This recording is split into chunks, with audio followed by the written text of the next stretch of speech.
기독교 용어 중에 가장 혼란스러운 용어 하나가 하나님의 뜻입니다. 많은 성도들은 하나님의 뜻을 알기 원하고 그 뜻대로 살고 싶어 하지요. 우리 자녀들이 어떤 전공을 선택하면 하나님이 기뻐하실까 고민합니다. 우리는 어디로 이사를 가고 어떤 직업을 선택해야 하나님께 기쁨이 될까 기도하지요. 우리 모두 다 인생의 수많은 상황 속에서 진실로 하나님을 기쁘시게 하는 삶을 살고 싶어 합니다. 그래서 이게 하나님의 뜻이야? 저게 하나님의 뜻이야? 문제는요, 하나님의 뜻을 분별하기가 어렵다는 거예요. 어떤 이는 기도하면서 하나님의 뜻을 찾고 특별한 사인을 구하고 강한 느낌과 감정을 붙들려고 하고 음성을 듣고 싶고 심지어 꿈에라도 말씀해 주셨으면 좋겠어. 성경적 원리를 따라 하나님의 뜻을 어떻게 찾아갈 수 있을까요?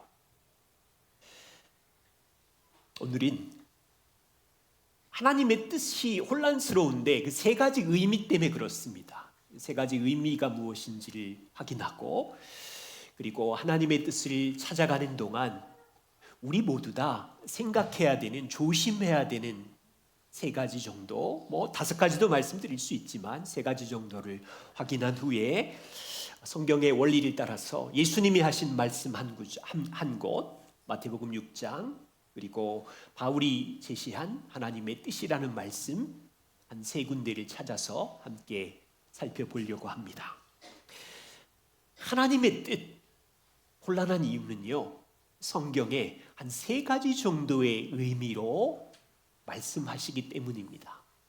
첫 번째는 성경에는 두 가지가 아주 정확히 나오는데 하나님께서 작정하신 뜻입니다. 이건 하나님이 주권적으로 예정하신 뜻을 말해요. 에베소서 1장 11절 보면 모든 일을 하나님의 뜻의 결정대로 일하시는 하나님의 계획을 따라서 우리를 예정하셨고 성도의 기업 천국을 약속하셨지요. 그것은 하나님이 작정하신 예정하신 주권적인 뜻으로 주신 것이지요. 능력의 하나님이 무엇인가를 작정하시면 누구도 그 어떤 것도 그 일을 막을 수 없어요. 하나님께서 작정하기만 하시면 그 주권적 역사를 틀 수 있는 사람도 사건도 없어요. 하나님께서 빛이 있으라 명하시면 빛은 있는 거지요. 어둠은 저항할 힘이 없어요. 하나님께서 빛에게 너 좀 있어 줄 수 있겠니? 애원할 필요가 없어요. 하나님께서 자연의 힘과 타협을 하고 계약을 할 필요도 없다고요. 그분의 주권적인 능력으로 하시는 거예요. 하나님은 당신의 선하시고 주권적인 목적에 따라서 우주 역사의 모든 큰 그림이든지 조그만한 작은 세부 사항이든지 결정하시고 원하시면 하시는 거예요. 하이델베르크 요리문답 27문에 보면 하나님의 주권적인 섭리는 그분은 전능하시기 때문에 언제나 권능으로 역사하시는데 그분의 권능을 통하여 자기의 손으로 하시는 것처럼 하늘과 땅과 모든 피조물을 보존하시고 다스리시며 그분의 손으로 하는 것처럼 길의 작은 잎새와 풀과 비와 가뭄과 흉년과 풍년과 먹을 것과 마실 것과 풍토병과 건강과 부요와 가난과 우리 눈에는 이 모든 것이 우연처럼 보이고 과학적 섭리로 움직이는 것 같지만 하나님 아버지이신 그분의 손에 의해서 원하시면 이루어진다는 거예요. 놀랍지요? 하나님의 주권이 미치는 범위를 보십시오. 하늘과 땅과 낮과 밤을 다스리시며 국가와 자연재해를 움직이실 뿐 아니라 길거리에 있는 작은 들풀과 참새 한 마리까지 그분이 작정하시면 그분의 뜻대로 이루신다는, 충격적인 건 역사에서 가장 사악한 인간의 범죄, 하나님의 아들을 십자가에 살해해버린 그 사건, 그것조차도 하나님의 주권적인 예정하신 뜻대로 일어난 일이고, 우주의 가장 사악한 인간들의 죄성이 들통난 그 사건 안에 하나님은 예정하셨다고요. 하나님의 아들이 이 땅에 오신 성육신, 그분의 삶, 십자가의 죽으심, 부활, 승천은 하나님이 영원전부터 작정하신 뜻이기에 누구도 이것을 뒤틀 수 없었고, 왜요? 그분의 작정하신 뜻은 죄인인 우리를 사랑하사 구원하고 싶으시니까. 이 주권적인 예정. 두 번째는요, 성경에 하나님의 교훈적인 뜻이 있어요. 하나님께서 바라시는 뜻. 그것은 하나님의 명령인데요. 이 하나님의 교훈적인 뜻은 이스라엘 백성에게 주신, 그들을 향하여 너희가 이렇게 살면 행복하리라는 말씀이에요. 하나님께서 자기 백성들의 삶에 정해두신 규범의 말씀이고, 자기 백성들이 행복하기를 원해서 이스라엘 백성을 다스리려고 주신 말씀이기도 해요. 그런데 재미있는 건 이 영광의 하나님의 명령인데 인간 편에서는 순종할 수도 있고 무시할 수도 있는 거예요. 여러분, 이스라엘 백성을 향한 행복의 규범, 율법, 십계명을 보십시오. 나 외에는 다른 신을 두지 말라, 이것이 하나님의 뜻이지만 이스라엘과 유다는 역사 속에서 수도 없이 무시하지요. 하나님의 교훈적인 뜻 안에 너희는 도둑질하지 말아라, 거짓말하지 말아라, 간음하지 말아라, 분노하지 말고 이웃의 것을 탐내지 말아라, 하나님의 교훈적인 뜻이지요. 그런데 이 능력의 하나님의 말씀 앞에 우리는 순종할 수도 있고 발로 찰 수도 있고. 근데 여기 기억할 게 있어요. 하나님의 주권적인 교훈적인 말씀이지만 인간의 책임이 있다는 걸 기억하셔야 돼요. 유다가 우상 숭배를 했습니다. 이스라엘이 우상 숭배를 했습니다. 그러자 하나님께서 바벨론이라는 도구를 사용하여, 하나님의 주권적인 능력으로 바벨론을 사용하여 이스라엘을 채찍질하시고 멸망시킵니다. 하나님이 작정하셨으면 막을 사람이 없지요. 그런데 이스라엘은 나 외에는 다른 신을 섬기지 말라고 하는 이 우상숭배의 교훈적인 명령을 불순종하지요. 불순종의 책임으로 하나님께 징계를 받지요. 바벨론은 하나님의 작정하신 뜻으로 위대한 제국이 되고 하나님의 백성 유다를 멸망시키는데, 그 과정에 바벨론이 악하게 거짓으로, 폭력으로, 악한 행동으로 이스라엘을 멸망시키자 하나님은 바벨론에게 책임을 물으셔서 심판하시죠. 하나님께서 인간의 힘으로는 구원할 수 없으니까 자신의 아들을 이 땅에 보내시고 십자가 위에 올라가실 것을 약속하셨고 작정하신 뜻을 이루셨지요. 그런데 아들을 죽인 사람들, 빌라도, 바리새인, 십자가에 못 박으라고 소리친 백성들은 자기 책임을 지고 심판을 받아야지요. 이해가 되세요? 하나님의 뜻의 두 가지 측면은 성경에 명확히 나타나 있어요. 첫 번째는 하나님의 작정하신 뜻은 하나님의 주권으로 예정하신 것이기에 누구도 막을 수 없다. 하나님의 선하신 목적에 따라 반드시 이루어진다. 이지만 하나님의 교훈적인 뜻은 하나님이 우리에게 원하시는 삶의 방식이고 행복하기를 원하는 율법이며 십계명에 담겨 있는데 그것은 우리가 인격적 존재이기 때문에 순종할 수도 있고 무시할 수도 있다. 그렇지만 그것을 순종하고 선택하는 책임은 우리에게 있는 거예요. 세 번째 하나님의 뜻이 있어요. 하나님께서 각 사람 개인을 인도하시는 뜻입니다. 아마 우리가 혼란스러운 건 이 부분이 제일 클 거예요. 하나님은 내 삶에 무엇을 하기 원하시지? 내가 어떤 직업을 선택해야 기쁨이 될까? 내가 누구와 결혼해야 하나님이 기뻐하시나? 심지어 최근 주식 광풍 때문에 주님 무슨 종목을 찍어야 대박이 나나요? 보여주십시오. 여러분은 하나님의 개인적 인도하심을 믿습니까? 정말요?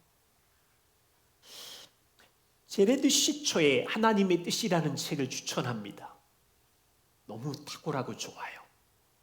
그의 말을 들어보십시오. 하나님의 뜻에 대한 전통적인 이해는 이렇습니다. 우리가 미래까지 쭉 따라가야 되는 어떤 특정 경로가 있다고 정의합니다. 하나님은 이 경로가 무엇인지 하나님은 알고 계시고 우리가 따라갈 수 있도록 펼쳐 놓으셨다. 그래서 우리 편의 책임은 하나님이 정해 놓으신 그 경로, 우리 삶에 대한 하나님의 뜻을 발견하는 것이다. 우리는 많은 경로 중에 어떤 것이 우리가 가야 할 길인지, 하나님이 우리를 위해 계획해 놓으신 길인지 우리는 찾아야만 한다. 만일에 우리가 올바른 선택을 하면 우리는 하나님의 복을 받을 것이고 하나님께서 주신 사명을 이룰 것이고 성공과 행복을 얻을 것이다. 그런데 만일 잘못된 선택을 한다면 우리는 길을 잃어버리고 우리 삶에 대한 하나님의 뜻을 놓치게 되고 그냥 무한정 미로에 빠져가지고 헤매고 고통을 당하고 슬퍼하게 될 것이다. 이 전통적인 이해는 하나님 뜻에 대한 잘못된 방식이에요. 여러분 이렇게 믿으세요?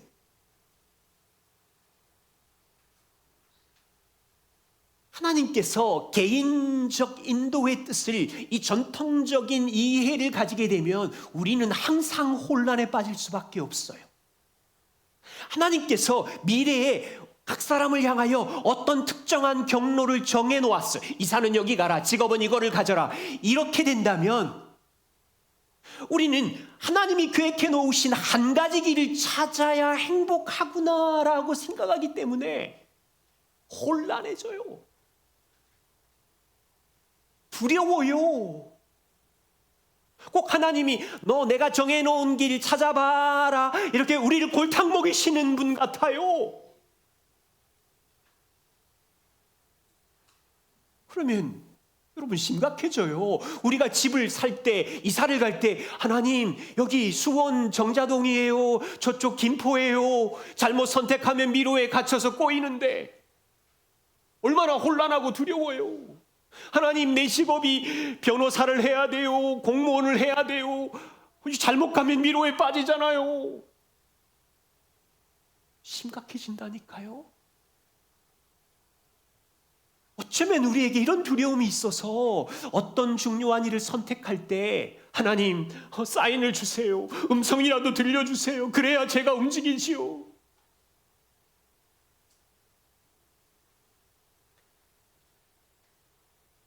예를 들어 봅시다. 주님의 은혜 교회가 이사를 몇 번 한 줄 아세요? 장소에 대해서 옮기고 리모델링하고 9번을 했어요. 지난 15년, 16년 동안. 보세요. 그 다음은 어디로 가지? 어디로 갈지 모르겠어요. 죄송하지만 수원 땅은 제가 꿈에 한 번도 생각해 본 적이 없어요. 그때마다 기도하는 거예요. 하나님은 이 교회를 사랑하시고 이 교회를 향한 놀라운 계획을 갖고 있는데 주님 어디로 갈까요? 이게 쉬운 결정이 아니라 너무 중요한 결정인데 지혜가 없어요. 재정이 없어요. 어디로 가야 될지 모르겠어요. 9번 내내 사실은 긴장되고 길을 모르겠고 답답하고 9번 동안 한 번도 무슨 사인이나 꿈이나 음성을 들려주신 적이 없어요. 우리는 하나님의 선하심을 의지하고 여러 가지 방법으로 생각하고 지혜를 모으고 대화하고 물론 그 모든 과정에 더 간절히 기도하고 선택하는 거예요. 그리고 그 선택의 과정 중에 하나님께서 선하게 인도해 주실 것을 신뢰하는 거예요. 하나님 아버지는 이 중요한 선택의 과정 속에 우리를 도우시는 분이라는 걸 지난 시간 동안 아주 뼛속 깊이 알아가는 것이요. 그래서요, 하나님 뜻을 우리가 찾고 구할 때 몇 가지 조심할 것이 있어요. 첫 번째는 도덕과 관계없는 결정을 집중하고 몰두하는 일을 조심해야 돼. 도덕과 관계없는, 무슨 말이냐면 우리가 어디로 이사를 갈까? 어떤 직업을 가질까? 이것은 도덕하고 관계가 없죠. 비도덕적이죠. 성경은요, 저와 우리가 어디에 살지, 부산에 살지, 시골에 살지, 성경은 우리에게 말하지 않아요. 성경은 우리가 땅을 사서 집을 지어야 되는지, 죽을 때까지 월세에 살아야 되는지, 아파트를 매매해야 되는지 우리에게 말씀하지 않아요. 우리 자녀를 군인을 시켜야 되는지, 의사를 시켜야 되는지 성경은 우리에게 요거 다 콕 집어주지 않아요. 우리 자녀를 공립학교 보내야 되는지, 대안학교 보내야 되는지, 집에서 양육해야 되는지 우리에게 무슨 꿈에 말씀해 주지 않아요. 비도덕적인 거죠. 조금 이 비도덕적인 것들은 우리가 어떤 것을 정할지 우리 편에서는 중요하기 때문에 하나님께 신실하게 기도하지요. 재정과 여러 상황들을 고려해서 부부와 진지하게 지혜롭게 대화하고 또 주변 사람들에게 충분히 상담하고 선택해 가는 거잖아요. 조금 더 심하게 말하면 하나님께서는 우리의 자녀들이 어떤 학교로 보내야 될지, 우리가 어디에 살 건지 이런 일에 별로 신경 쓰지 않으세요. 제가 좀 심하게 말했어요. 어쩌면 이 말을 듣고 어떤 성도는 실망할 수 있어요. 아니, 하나님이 내 삶에 내가 정말로 중요하게 여기는 결정에 이렇게까지 관심이 없으시단 말이에요? 그러면 잘못 이해하신 거예요. 하나님은 관심이 없다는 말이 아니에요. 우리 인생에 관심이 참 많으세요. 우리 삶의 모든 세부 사항의 결정에 하나님은 신실하게 선하심으로 인도하세요. 그런데 이 비도덕적인 영역에 대해서 하나님께는 그렇게 중요하지 않아요. 왜냐하면 하나님께는 더 중요한 일이 있는데 하나님의 자녀인 여러분들이 그리스도를 닮는 거예요. 주님을 닮아 도덕적인 순결과 정직함과 긍휼과 감사와 사랑이 있는 것에 하나님은 더 많은 관심이 있어요. 자, 좀 정직하게 생각해 보세요. 우리 관심의 대부분은 하나님께서 중요하게 여기는 것에 우리 관심의 대부분이 집중되어 있지 않아요. 솔직히 생각해 보세요. 하나님께서 관심이 있는 건 한 영혼이고 교회의 영광을 통해서 세상에 복음을 전하는 일이고 남자로 사는 삶, 여자로 사는 삶을 통하여 그리스도의 우선순위를 통하여 하나님 안에서 성장해가는 이게 하나님의 진정한 관심인데 많은 성도들의 대부분 중요한 관심은 달라요. 우리 잘 먹고 살 수 있을까? 어디로 이사를 가야 되나? 무슨 직업을 가져야 되나?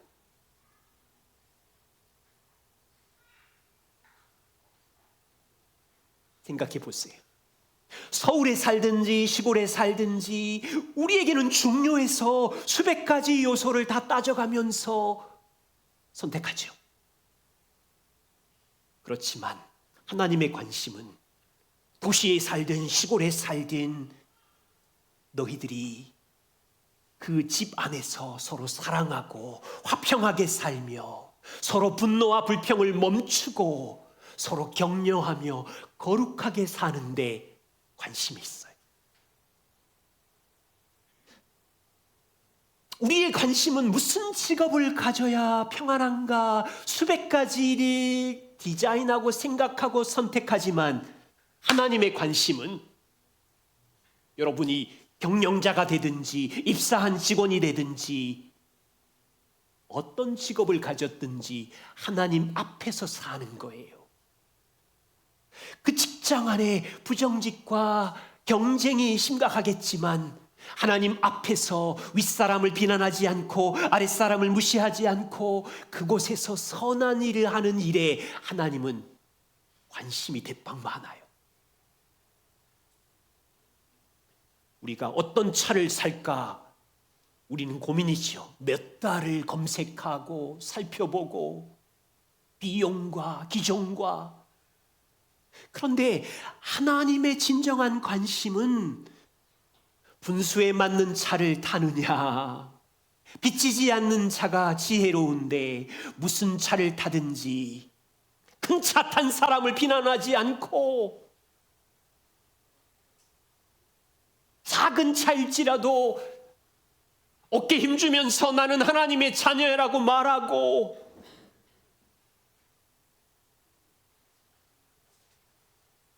다시 말하면 우리 편에서는 인생의 중요한 도덕적이지는 않지만 중요한 결정을 할 때 우리는 기도합니다.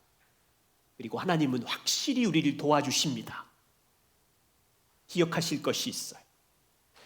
우리 편에서 너무 중요한데 하나님께서는 미리 이것이 하나님의 뜻이다. 이 길로 가야 네가 복받는다라는 한 길을 미리 말씀하시지 않는다는 것을 기억하셔야 돼요. 그래서 집을 사고 팔든 직장을 옮기고 선택하든 주식을 고르든 일상의 삶에서 우리 편에서의 할 일은 기도하고 대화하고 지금 초점을 잃어버리지 마세요. 비도덕적인 일을 선택해 갈 때 잘못된 생각은 단 하나밖에 없는 올바른 해답이 있을 거야 라고 해서 몰두해가지고 우리 마음이 무너지는 것을 조심하라는 얘기예요. 우리는 그런 선택을 할 때 하나님이 아버지이시니까 그분을 신뢰하고 이것을 이렇게 선택하는 마음의 동기를 살피고 사람들과 대화해 가면서 기도하면서 결정하면 되는 거예요. 두 번째 조심할 일. 미래에 대해서 너무 몰두하는 일이 조심하십시오. 많은 사람들이 우리 부모님, 우리 아들 질병이 언제 치료될까? 이런 거 고민하시고요. 내가 산 아파트 몇 년 뒤에 오를까? 이런 거 막 연구하시고요. 나 이제 노후가 얼마 안 남았는데 5년, 10년 뒤에 이 노후를 준비하기 위해서 내가 찜한 주식 급등주가 있어야 되는데 그거 뭐지? 음성이든 꿈이든 무슨 자료든 좀 알려주십시오. 많은 사람들이 미래에 대한 고민이 참 많아요. 여러분 어떠세요? 하나님께서 내가 너희와 항상 함께 세상 끝날까지 있을 것이다 약속하셨는데 우리는 이 말씀 갖고는 성에 안 차. 대체 3년 뒤에 뭐 할 거냐고요? 5년 뒤에 우리가 괜찮겠냐고요? 우리는 끊임없이 미래에 어떤 일이 일어날지를 알고 싶어하고, 지금 요지는 그러면 미래를 계획하지 말라는 건가? 그런 말이 아니에요. 우리는 미래를 계획하지만 그 길을 인도하시는 이는 하나님이시기 때문에 그 미래를 계획하는 일에 너무 골몰해가지고 잠도 못 자고 그러지 말라는 거예요. 우리는 피조물이에요. 미래를 다스리는 분은 오직 하나님이세요. 미래를 통제하고 내 뜻대로 만들려고 하는 이 욕망을 버려야 된다고요. 미래는 하나님 안에 있어요. 우리는 하나님 안에 있어요. 우리는 하나님 아버지를 신뢰하고 아버지께서 우리 미래를 인도하신다는 것을 알기 때문에 오늘 몇 년 뒤에 있을 미래를 내가 계획하지만 계획대로 되지 않을지라도 평안한 이유는 미래를 아시는 그분이 우리를 돌보시기 때문인 거예요. 세 번째 조심할 일. 하나님의 뜻을 구하실 때 나의 책임성을 약화시키는 것을 조심하십시오. 예를 들면 제가 개척을 할 때요, 우리 부모님도 말리셨고 주변에 있는 친구들이 뜯어 말렸어요. 아니, 그 큰 교회에 있으면 너의 삶은 안정적이고 좋은 교회에 갈 수 있는데 왜 교회를 개척한다는 거야? 사실 저의 성향도 아니, 저는 돌다리도 두드리고 가는 아주 극신중형이에요. 그런데요, 놀라운 일이 벌어졌어요. 그런 하나님께서 제 마음을 움직이셨어요.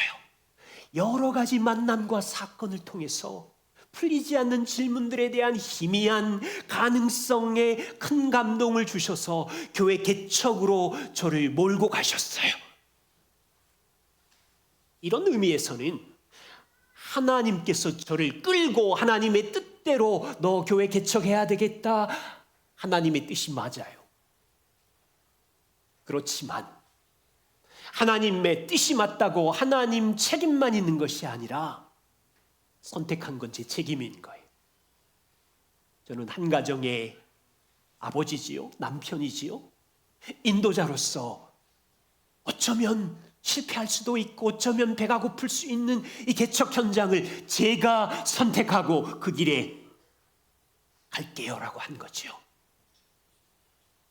우리는요, 하나님이 나를 부르셨으니 하나님의 뜻이니 하나님이 모든 것을 책임지십시오라고 기도하지만 내 편에서의 책임을 피하거나 축소하지 말아야 돼요.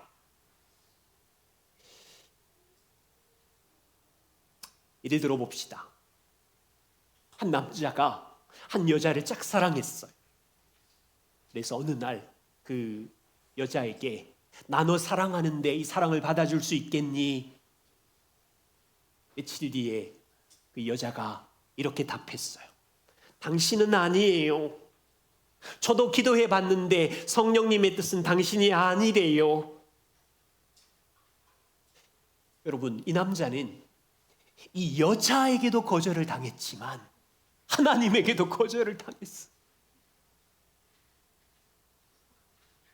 종종 이성교제에서 이런 것들을 결정할 때 자기 책임을 교묘하게 이렇게 도망가면서 하나님의 책임으로 넘기려고 할 때가 있어. 차라리 그냥 쉽게 말하세요. 나 당신 마음에 안 들어요. 연봉이 작든지 키가 작든지 뭐.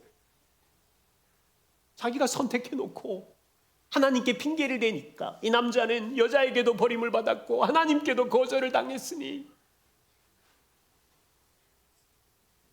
학생이 중요한 시험에 60점을 받아서 낙방을 해놓고 하나님의 뜻이야 자기가 게을러 놓고는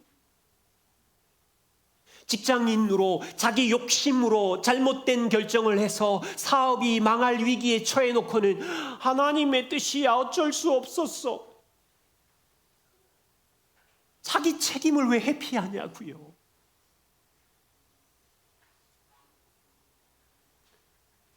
세 가지 하나님의 뜻을 구하실 때 비도덕적인 결정, 중요한 일을 할 때 어떻게 할지, 미래에 대해서 너무 염려하지 않고, 그리고 나의 책임성을 축소하지 않으면서 그 뜻을 찾는 거죠.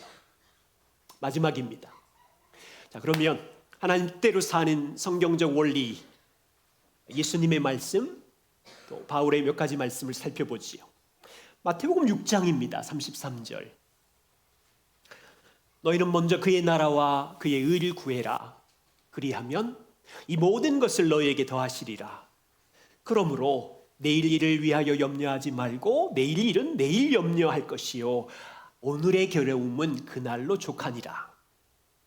이렇게 말씀하신 이유는 우리의 하나님 아버지는 저와 우리가 살아가는 동안 필요한 음식, 직장, 주택, 미래, 세상에서 살아가는 모든 것을 공급해 주시는 아버지시죠.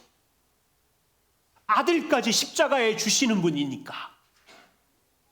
그런데도 우리는 매일매일 염려와 근심에 이 무거운 짐을 붙들고 살아가는 이유는 뭘까요? 그냥 쉬운 예를 들어봅시다. 저기 이근행 형제님이 현서를 안고 있어요. 현서가 말을 할 줄 안다고 해봅시다.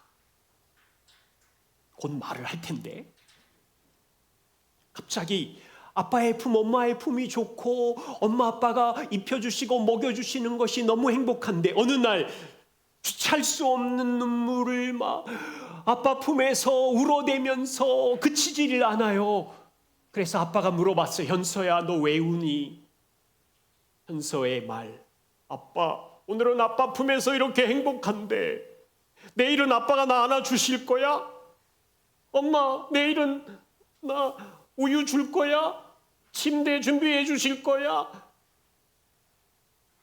걱정하면서 염려를 그치지 않는다면 어떻게 해야 될까요?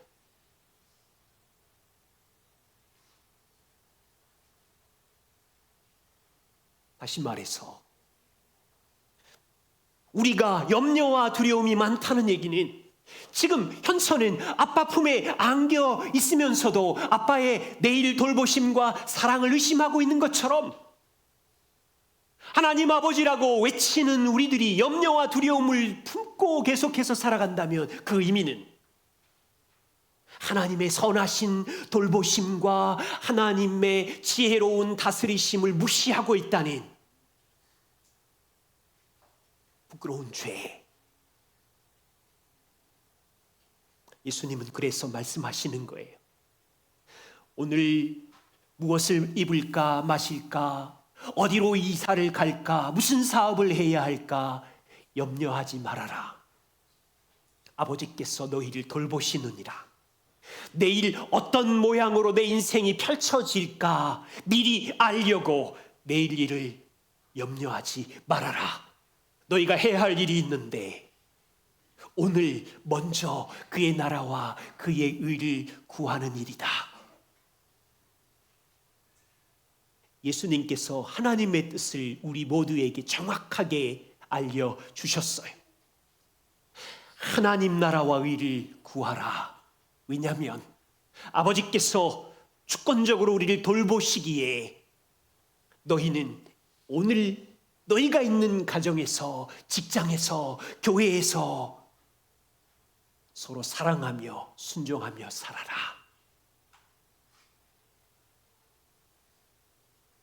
여러분, 아빠 품에 안겨 있는 현서가 오늘도 내 아빠지만 내일도 현서의 아빠 아니겠어요? 우리를 돌보시는 하나님, 오늘도 아버지시고 내일도 우리를 돌보시는 아버지시죠. 오늘도 염려하지 말고 오지도 않는 내일 일은 더 염려할 필요가 없고, 오늘 살아갈 은혜를 우리의 아버지가 오늘 우리에게 공급해 주신다면 내일 살아갈 은혜를 아버지는 내일 주시는 거죠. 하나님의 관심은 내가 어디서 살지, 무엇을 하지, 이걸로 염려하는 것이 아니라 마음과 뜻과 힘을 다하여 하나님을 사랑해라. 거기 있는 그 자리에서 하나님의 나라와 의를 구해라. 바울이 말하는 하나님의 뜻은 무엇입니까? 첫 번째는 데살로니가전서 4장 3절. 하나님의 뜻은 정확하게 나오죠. 자, 우리 모두 다 저에게 듣는다 생각하지 마시고 바울이 우리를 향하여 정확한 하나님의 뜻을 제시하시는데, 그것은 너희의 거룩함이라. 보세요. 하나님 입장에서 그분이 작정하신 뜻은 아들의 십자가의 피로 구원해 놓은 우리를 거룩하게 빚어서 영광의 왕 앞에 서게 하는 거죠.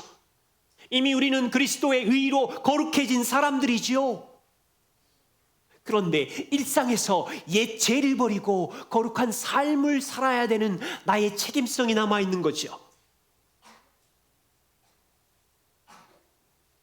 여러분이 어디에 살든지, 10억이 넘는 내 집 아파트에 살든지, 한 달에 20만 원 월세 집에 살든지, 어디에 살든지 상관없어요. 하나님의 뜻은 그곳에서 사랑하며 화평을 이루며 거룩하게 사는 거예요. 하나님께서 여러분을 결혼 안에 묶어주신 목적은 노후 준비하면서 여기서 잘 먹고 떵떵거리며 살라고 하신 목적보다 더 큰 비밀이 있는데, 각 사람을 십자가의 보혈의 피로 구원하시고 그리스도의 의의 옷을 입혀주신 다음에 한 몸이 되어서 각 사람이 죄를 버리고 예수님을 닮아 거룩하게 살라고 결혼으로 묶어주셨다고요. 직업이 무엇이든 연봉이 무엇이든 직책이 무엇이든 상관없이 하나님의 뜻은 그 자리에서 눈속임과 거짓말로 직장생활하는 것이 아니라, 여러분 학교가 어디이든 성적이 어떠하든 내 외모가 가수들처럼 잘생겼든 못했든 하나님 주신 아름다운 형상인 것을 기억하고, 키가 작다고 친구들 불평하지 말고, 나는 왜 몸친지 투정하지 말고, 하나님을 사랑하는 아이들로 크는 거라고요. 부모로서 자녀 양육의 목적도 거룩이에요. 누구는 유아 시절 아이들 돌보느라 지쳤고, 누구는 초등학생 10대 당황스러운 시즌, 청년이 돼보세요. 진짜 아무것도 못한다니까요. 그런데 모든 시즌의 자녀 양육 속에 그분의 뜻은 거룩이에요. 바울이 말하는 두 번째 하나님의 뜻, 데살로니가전서 5장 16절 18절. 여러분 잘 아시지요? 항상 기뻐하라, 쉬지 말고 기도하라, 범사에 감사하라. 이것이 너희를 향한 그리스도 안에서의 하나님의 뜻이니라. 그런데 우리 불가능하잖아요, 이게. 기뻐할 일은 무슨, 맨날 힘들어 죽겠는데. 여기 항상이라는 단어가 영어로 in all circumstance, 모든 상황 속에서예요. 인생의 모든 상황 속에서 기뻐하는 것이 하나님의 뜻이고, 기도하는 일이 하나님의 뜻이고, 감사하는 일이 하나님의 뜻이고, 그런데 현실은 학교든 직장이든 5만 가지 상황에서 우리 감정은 출렁거리고, 아이들의 불순종에 우리의 마음은 무너지고, 배우자든 이웃이든 까칠한 말 한마디에 하루 종일 며칠 동안 골방에 들어가 있고. 그런데요, in all circumstance, 모든 상황 속에 있지만 예수 그리스도 안에 속한 자녀로 있다는 거 아세요? 이해되지 않는 억울한 상황 속에 던져졌지만, 그런데요, 하나님 아버지가 내 아버지이시니 기뻐해라. 하나님이 그 상황 속에서 인도자이고 돕는 자이니 감사해라, 기도해라. 그것이 그리스도 안에서 너희를 향하신 하나님의 뜻이니라. 세 번째 보세요. 에베소서 5장 17절 18절. 너희가 어리석은 자가 되지 말고 오직 주의 뜻이 무엇인지, 주의 뜻 나왔죠, 이해해라. 어떻게 주의 뜻인가요? 술 취하지 말아라. 술에 의지해서 멋대로 살지 말고 욕망대로 살지 말아라. 그건 방탕한 것이니, 네 감정대로 사는 건 방탕한 것이니, 오직 너희 안에 있는 성령으로 충만함을 입어라. 그리고요, 에베소서 5장 19절 밑으로 쭉 보세요. 성령이 충만한 사람은 어떻게 사는지, 예배하고 감사하고 하나님 앞에서 예배하는 삶을 살고요, 서로 피차 복종하는 삶을 사는 것이 성령 충만이고요. 에베소서 5장 22절부터는 남편으로 이렇게 살아라, 아내로 이렇게 살아라, 부모로 이렇게 살아라, 직장에서는 이렇게 살아라. 이것이 성령의 충만이니라. 주의 뜻이 무엇인가요?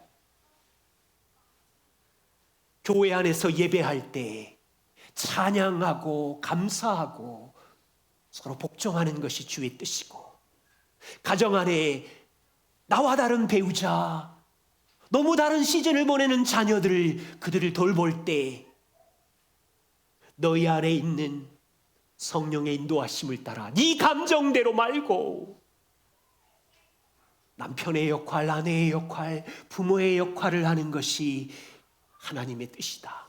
직장에서 너희 눈에 성에 안 찬 사람들 너무 많은 거 내가 안다. 그런데 하나님 앞에서 사는 것이고, 네 안에 있는 성령의 인도하심과 동행하면서 살아라.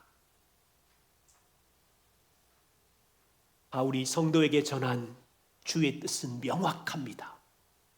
어디에 있든지, 무슨 직업을 가졌든지, 어떤 상황이든지 너희 욕망대로 하지 말고 너희 안에 계신 거룩한 성령과 동행하며 살아라. 제로드 시처는 정확하게 이렇게 표현합니다.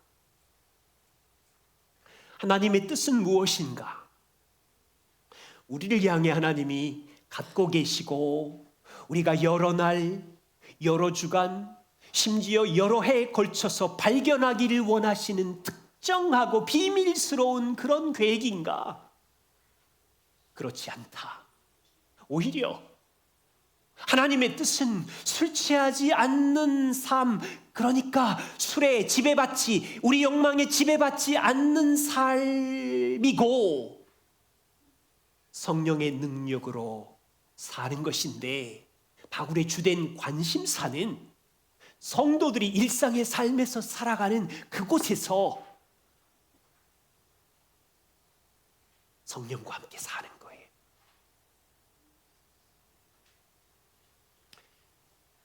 사랑하는 주님의 은혜교회 성도 친구 여러분, 모두 다 하나님의 뜻을 따라서 그분을 기쁘시게 하는 삶을 살고 싶으시죠? 그러면 하나님의 작정하신 주권적인 뜻을 알아야 돼요. 하나님이 주권적으로 우리에게 변하지 않고 정말로 작정하신 뜻이 무엇입니까?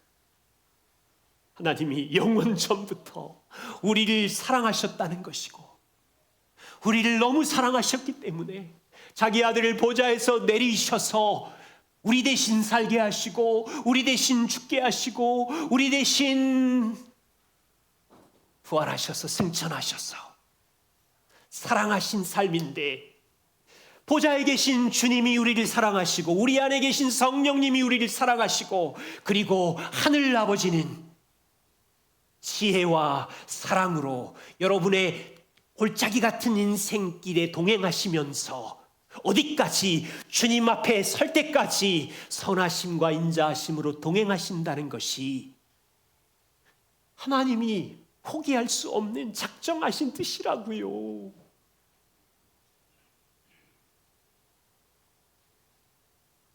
좀 힘든 상황이 와도 변하지 않는 이 뜻을 붙들고, 동서남북 다 막혀도 변하지 않는 작정하신 뜻은 마음에 지키고, 그리고 일상에서는 하나님의 교훈적인 명령의 말씀을 기억하는 거예요. 하나님의 뜻은 무엇을 먹을까 입을까 염려하지 말고, 거기 염려하면 우리 에너지를 주의 나라와 의를 위해서 자녀를 섬기고 이웃을 섬길 수 있는 에너지가 없어요. 염려하는 에너지를 버리고 아버지께서 기뻐하시는 의와 나라를 구하는 거죠. 하나님의 뜻은 내 안에 있는 옛사람의 죄를 버리고 예수님을 닮는 거룩한 삶인 거죠.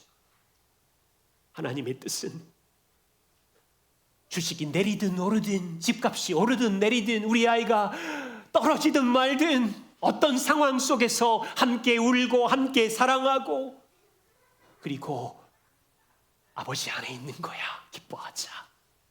아버지께서 일상의 모든 걸 공급해 주시고 미래의 모든 보장이 되셔. 감사하자. 같이 기도하자. 하나님의 뜻은 어디에 있든지 성령과 함께 동행하는 삶. 기도하겠습니다.